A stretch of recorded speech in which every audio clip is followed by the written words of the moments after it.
For one last time in 2025, you've got to navigate a buy round, and for the final time, you get to make 3 trades in a week. After this, we just back to best 22 and 2 trades a week. So what you do this week in your AFL Fantasy side, well, it could set you up for success or really set you back to a stagnation final few rounds of the year. Regardless, here at the coaches panel of if you're going for a league victory or rankings, getting yourself a hat, whatever's your priority, here at the coaches panel, we got you set. About to drop with you my top 10 trade targets for the week. In at number 1, he should be in everybody's team by the conclusion of this round. The number 1 trade you should be making this week, if you don't have him already, Tom McCarthy. Under 300,000, has DPP, meaning no matter what your side structure looks like, there's no excuse not to get into this one. If you're like, oh, I don't have room in my back line, you should have it in your midfield and vice versa. Hits that ton on debut, under 300,000 with a negative break even, and importantly, playing a critical role in this Eagles side. There's been a bunch of different breakdown areas for West Coast through this rebuild, and some of them I've addressed at the draft, some of them I've addressed via trade and free agency. But one of the things, up until their most previous game, they didn't look like they'd fixed just yet in their list profile, was someone in that back line that could create play off halfback, that could get some ball movement moving for this team. And while it is a 1-game sample size, it's really not that much. But for the 1-game sample size, it looked outstanding. They looked so much better when they could get some consistency of play rebounding out of defense or from those kick-in situations, which, by the way, I think he took and played on from every single one of us, about 10 that he had on debut. Now, don't expect he's a 100 guy every single week. Don't put that expectation on the kid, but he is someone that is fieldable not only this week in best 18, but if you had to next week, place him at D6 or M8 based on whatever variable, whether it be injury, just your upgrade cadence, you just haven't generated that team value to the size you'll be able to do it. I think he's fieldable in the first week out of the buys as well. Politely, there's no good reason not to own Tom McCarthy out of this week. Not injury, not balance of team and structure. This is the guy you have to get. In teams that are active in AFL Fantasy, it has to be 100% ownership. It absolutely has to. He's my number 1 trade target. Number 2 is a guy I had really high on my list last week, and yet still, I think when I looked at the ownership percentage during the round, it was still under 6%. The fact it wasn't higher felt really odd to me. Who's my number 2 trade target? Callum Mills. Fresh off a 96, he was exceptional in this game, as well as that 110 the game before he had his bye. He's taking kick-ins, and he's being a part of this court ball movement of Sydney, really looking to push deep and hope to get into finals. Look, no Lloyd, no Florent certainly helped him, but it was him, it was Blakey, and it was Matt Roberts really controlling this structure of the Sydney backline last week, and they looked really high quality. He's a great option at D5 or D6 for you, not just this week because of under 800,000, a guy that's going high 80s that can push 90 plus scores, which I do see him doing in this role. He's great for a number of different reasons in this spot. Number 1, he's off the bye and he's scoring in his last 2 games. He's looking excellent. That's great. But he's giving you value at under 800,000 and a break even of 66. It's a guy that's going to increase that team value. But then the third thing is you can kind of have 2 optional outlets here. If he keeps maintaining this 90 plus sort of average, you can just worry about other guys in your team that aren't quite performing. You can address your M7 and M8. You could chase, maybe you're not a Matt Kennedy owner, hypothetically speaking, and you're like, I need the ceiling forward that's dominating. He's a protection option at D6, and it's only 5 to 10 points off the top liners. Equally, maybe your team value's not where you want it to be, and you're looking at a Nazih Wanganui, a Whitfield, a Zorko, a Sheasel, whoever it is, going, oh, I don't know how to get there. Well, this becomes the bridge to it. While McCarthy could maybe free up some cash elsewhere, it gives you enough to put on top of Mills, and all of a sudden, in 3 to 4 weeks' time, Mills might have hit his ceiling price in the high 800s, and all of a sudden it's only a couple of 100K to get you where you want to go. Personally, you might even want to choose to drift him to D7 if you get that luxurious option. But regardless, the fact he's still at time of recording in under 10%, it was criminal to me that it was less than 6%. I know the ownership percentage starts to get a little misleading at this time of year with teams starting to ghost ship and not be as active, but this needed to be done last week. It's not too late now, but after this week, you probably are letting it slip. If you need to get into that back line, this is the move to go. All right, so maybe you're already a McCarthy owner, you're already a Mills owner, and you're like, MJ, give me something that can make me some money. I got you, friend. My number 3 trade target this week is mid-season draftee Manny Litty. He followed up a pretty solid 42 on debut in a few weeks ago. The 74 last weekend against the Swans was exceptional. He had some speed and some polish on the outside and then got involved on some centre bounces, which was really interesting to me to watch this midfield mix of Port Adelaide last week. Clearly Bergman physically hampered with illness and lots of different moving parts happened as a result, which included him jumping in there. He's someone you could put on field this week. I know a lot of coaches are struggling to get to not just 18 good scorers this week, but just 18 green dots in general. At under 300,000, he's got a negative break even. I feel like a 50 is a pretty solid floor of what you can anticipate from Manny. And at under 300,000, he should be able to allocate the freeing up of $150, $200, $300,000 to be able to make an upgrade somewhere else.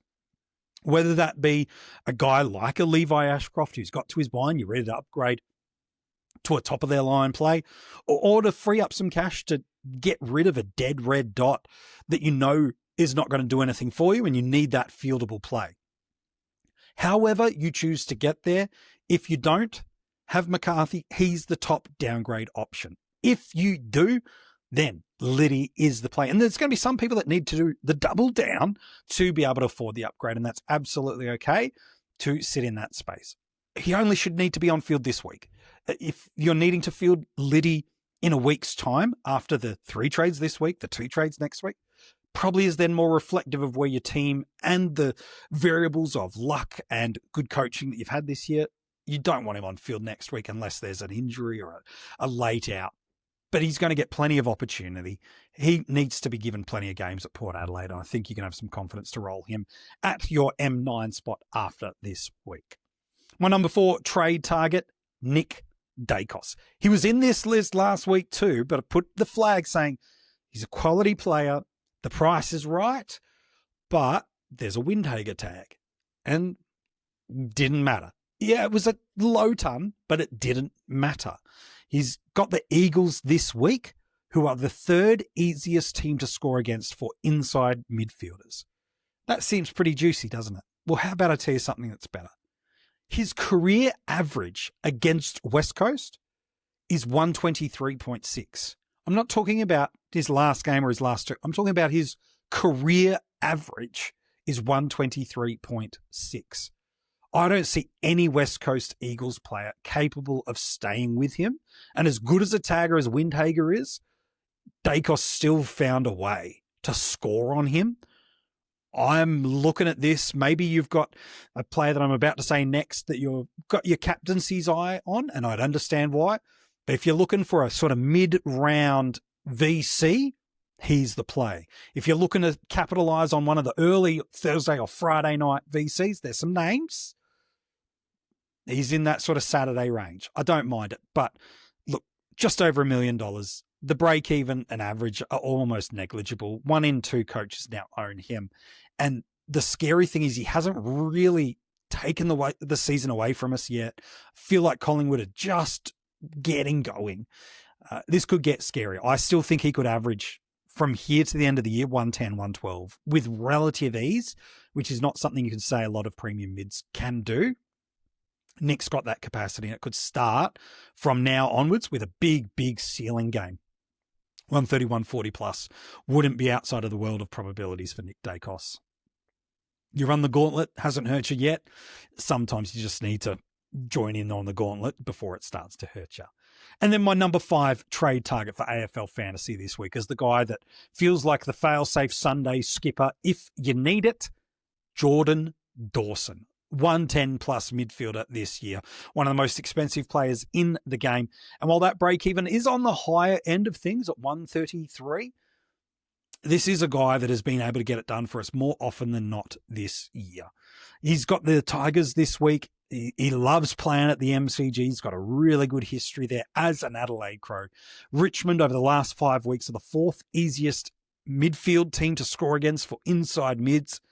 And even if the Crows kind of have the outlet opportunity to play him a bit more forward, if they get in control of the game, well, it's a great matchup for key position forwards and general forwards. If the Crows can control the game, which, history would probably, at least of this year, would say they should be able to do against the Tigers, but always be scared of a team that's just had their colours lowered. That's what I would say to people. Is he still got a good forward line matchup? Yes, the Crows have shown they're happy to give their stars a rest, but Dawson's the kind of guy that the rest they would give rather than a sub, knocking on wood, is more likely to be go play forward and let's give others an opportunity through the mid. He feels like one of the safest Cs we're going to get rolling through this week. Let's hope we don't have to get to him because we nail our VC, but he's in there. His last 3 against the Tigers, for what it's worth, by the way, as an Adelaide Crow, is going at an average of 108. So pretty comparable to what his average is. I like Dawson. And then to add it to the top, 78% of coaches in the top 100 own him. So if he can and does get away with a 120, 130, 140, which is clearly within his pedigree of this year, a lot of the top coaches that you might be hunting that hat for, it's kind of hard to separate away from that. Yes, you need to create separation in your team, but sometimes you also need to take away people's greatest weapon against you. And Dawson, while not cheap and not affordable to get into, is one of those players that could really take the season away from you as you diverge away from the popular top end pick. And so that's my top 5 of the top 10. It's McCarthy, it's Mills, it's Litty, it's Daicos, it's Dawson. Those are my top 5. In at number 6, the one that probably hurts the most for non-owners. And again, less than 1 in 3 coaches own him. He's the 4th most expensive player in the game. 11 tons this year of his 14 games. And in his last 4 games, he's going in an average of 126. Who is my number 6 most popular, suggested, go get, trade into this guy? Nazih Wanganui Millera. He's been outstanding this year. Yet $1.1 plus million is what you're forking out. So no, it is not cheap. But an average of 109 over the season is actually not a true reflection of what he's done over this last month. Do I need to tell you again? 126 over the last 4. And 1 in 3 coaches have their hands on Naz. He's in outstanding form at the moment. And the matchup against Fremantle, who he's got this week, is actually really favourable. And looking at DVP, which is defense versus position, what a player in their position scores against historically in that team over the last 5 games data. I'm just going to put this on the table for you. There's a couple of players that, as I look at their position and the DVP, I do not want to go against very long and would not want you to go against for very long. And if I played you in a matchup, I would like you not to have. Nazih is one of those players that when you look at the St Kilda fixture over the next 9 games, of all our premium defenders, this is the one that if I was to play you in a league, I would hope you didn't have. I would hate for you to neutralise Naz and what he could be. This is the one of all defensive premiums, he's not cheap, but it's for a reason, that if you didn't have, will hurt the most to not own over the back end of the year. Yeah, it blows your salary cap. I understand that, but hopefully you've been managing your team value to the point where you're now knocking on the door of $25 million. That's kind of the sweet spot where you're able to get your team value at around about $1 million per player on field, knowing that you've always got some ebbs and flows along there. That's kind of the spot you'd like to be able to get to, and 25 million feels like the magic sort of range to get that. If you're nearing that, Naz can be a priority. If not, you might have to look towards a Mills potentially. But this is the guy over the back end of the year that owners, you're going to love the ride even more than you have to date. And non-owners, minimize the amount of weeks you don't have Nazih Wanganui because this could get nasty. Ready for my number 7 trade target? All right, let's give you one. It is Zak Butters, 927,000. Again, the last few weeks we've put him in the trade target episodes going, look, you're probably overpaying, but he's been awesome. You're probably overpaying.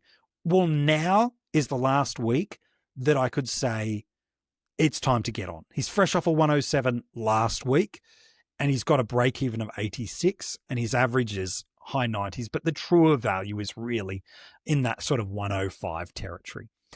They've got the Blues this week, who are one of the easier teams to score against. Like, just go and look at what Powell, Parker, LDU did just last week on the Blues. They torched them last week at stoppage, at clearance, and just their midfield mix around the ground. Carlton lacks speed, and that's not something that Port Adelaide are skinny on, at least through that midfield. That Horn Francis, Rosie, Butters, Litty, they've got some wheels through there. And if they get their ball movement game going, I don't see the likes of Cripps, Hewitt, Chera, all perfectly strong, capable players. They just don't have that speed and movement that these guys have. Now, the Blues this week's favourable. In a couple of weeks' time, I want them for that Eagles matchup, the third easiest inside midfield matchup in the AFL at the moment. And in between that, there is a pretty tough one. It is Brisbane. So going to give you that. That looks tough.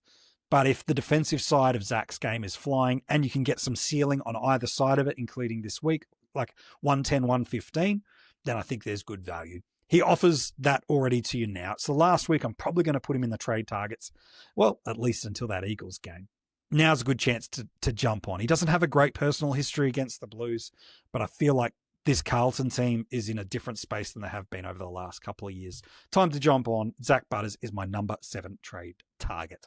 3 more options to go. Colby McCarthy. Saw his name float around social media a little bit across the weekend, and he has been an awesome pickup for coaches that got him this week in AFL Fantasy. And the other platforms, he's had a little bit of ups and downs, but in AFL Fantasy, he's done since coming off the bye, a 91, an 85, and a 99. Just in the last week alone, he's gone up $45,000 in price and is now over 700K. Yeah, he's getting the lion's share of kick-ins, but he's also getting involved higher up the ground and kicking goals like we saw last week. A matchup this week against the Hawks might not look awesome, but they are super favourable for playmakers, those wingmen, those halfbacks, at least using the last 5 games data. And North Melbourne are growing. They're showing something. They've been knocking on the door and not quite getting it done over the last 12 months, but we started to see the tide turn over the last couple of weeks, and ultimately it resulted in the victory for them on this weekend just gone. But again, in a similar vein to Mills, if you don't have the luxury of cash to be able to go and get a Nazih, but you need to make sure you're not rocking round 17 and 18 with a rookie, this is a nice option. He's going to make you some cash, and he's scoring sort of high 80s, low 90s most weeks in this role, and going to make you some cash, get you some decent scores, and protect you from 50s, 60s, 70s that you might have to field otherwise. I like this play. And again, the flexibility as a defender mid, maybe even if you're thinking luxury trade mode, you could push him if you get to that space as your D6, D7 cover or your M8, M9 cover, and you could play some matchups as the season goes on.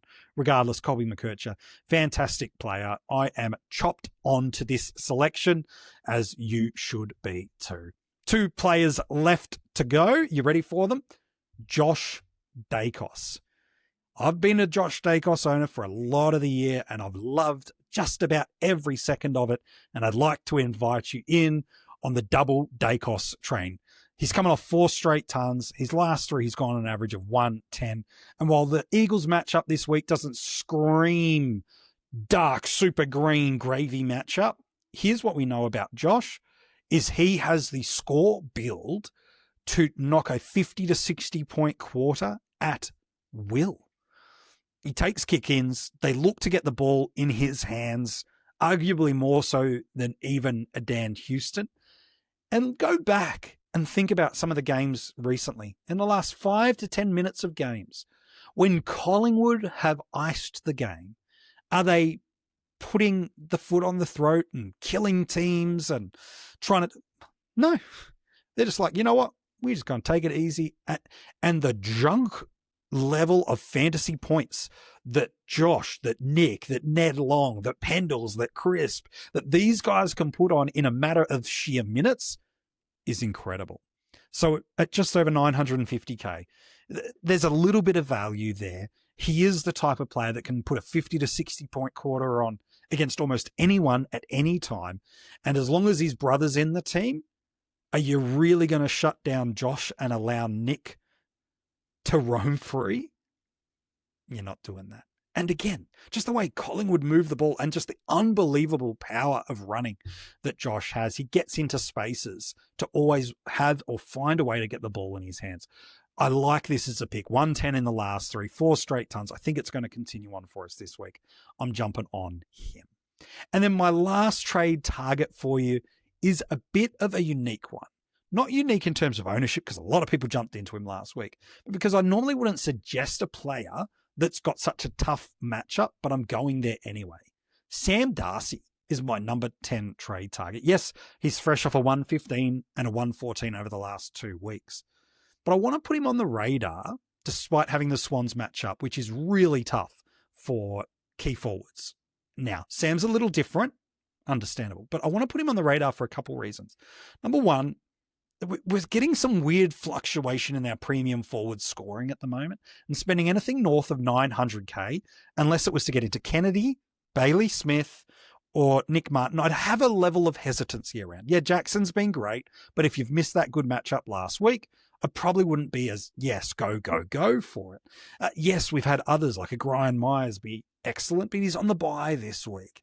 And so if you were looking to trade into a forward that's close enough to the big boys and you don't want to drop 900k, you can't get up to McRae, you don't trust others at this cheaper range, the Rankins or the Moores, how about Sam Darcy? Let's put the year into perspective. Now he's going at an average of 89, which includes that injury-impacted game that happened in the first quarter. He's going at 89 with that in his rolling system. I'm not going to do the remove the average and abracadabra, there is a handkerchief turned into a dove trick. I'm not going to do that for you. But I'm just going to put his current average up against what our current guys are doing for the year. Now, again, I'm not just doing last 3. Part of that's because it impacts these, but his last 2, again, 115, 114, just putting it out there. We currently have forward eligible right now 3 forwards going at 100 plus for the year. Just 3. We've currently got 2 forwards right now for the totality of the season, averaging between 99 and 95, just the 2. So only the 5 guys going 95 plus this year for the season. And then another 2 going between 90 and 94. 7 players averaging 90 plus for the year. Yes, I know there's others that are floating around the mark that have got injury impacts, that have got current hot stretches that are... Darcy's those. And he's about 100k cheaper than many of those names you might be looking at. But he's a key position forward. He needs to do more. Well, he's doing it against everybody. Go and look at who he's scoring against. No one's able to stop this mountain of a man. They might be able to make it a little bit harder. Yes, he needs goals to score, but don't most of your premium mids need tackles to score or possessions? Everyone's got a liability of where and how they need to score well. The thing with Darcy is I don't know if there's a key position defender that can go with him in all caliber areas that Darcy is elite in. It's not a great matchup this week, but if you can't stop the Western Bulldogs' quality entry, you're cooked. It doesn't matter how good the oppo is on Darcy, because in a one-on-one marking contest, you ain't got the height, you ain't got the athleticism. Even if you double team him, you're probably going to chop his arms and give him a free kick. You've got to stop it at the source, and that's certainly what the Swans are going to try to do this week, because if he gets even a half chance run at it, yeah, he's going to impact the game. I like Sam Darcy as a pick. I think it's a ripping option. 11% ownership, much higher in the active portion of the community. But at under 850k, to get a guy that is right on the edges of the seasonal average of our top line forwards, yeah, I'm pretty okay with that. And so that are my top 10 trade targets for you this week. Here's the deal. If I name one player in my 10 that you are trading into, you have to, by law, like this video.